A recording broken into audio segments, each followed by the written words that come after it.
Ingliz tilida gapirganingizda miyangizda tarjima qilishni to'xtatishingiz kerak bo'ladi.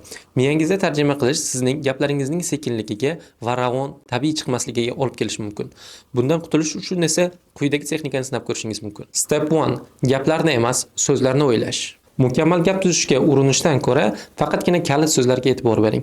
Masalan, I need to go to the store to buy some milk o'rniga store, milk, go kabi so'zlarni miyangizda o'ylang va buni hech qanaqa tarjimalarsiz ayting. Step 2. Picture thinking. Ko'chada ketayotganingizda itni ko'rib qolsangiz, it deb emas, balki dog deb o'ylashga harakat qiling. Bu sizni har bitta ko'rgan narsalaringizni ingliz tilida o'ylashga yordam beradigan mashq hisoblanadi.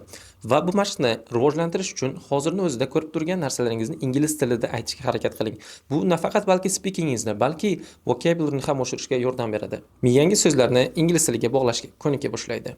Step 3. O'zingiz bilan suhbat qiling. Hozir nima bajarayotganingizni ingliz tilida oddiy gaplar bilan aytishga harakat qiling. Hech qanaqa tarjimalarsiz va miyangizda tarjima qilmasligingiz bu eng asosiysi. Masalan, I'm watching some dude teaching me how to speak more naturally in English even if I don't know who that is emas, balki I'm watching some English video yoki shunchaki I'm drinking coffee kabi. Qanchalik ko'p praktis qilsangiz, miyangiz shunchalik ingliz tilida o'ylashga ko'nika boshlaydi. Now your challenge. Endi esa izohlarda hozir nima qilayotganingizni ingliz tilida o'ylamasdan, tarjima qilmasdan yozishga urinib ko'ring.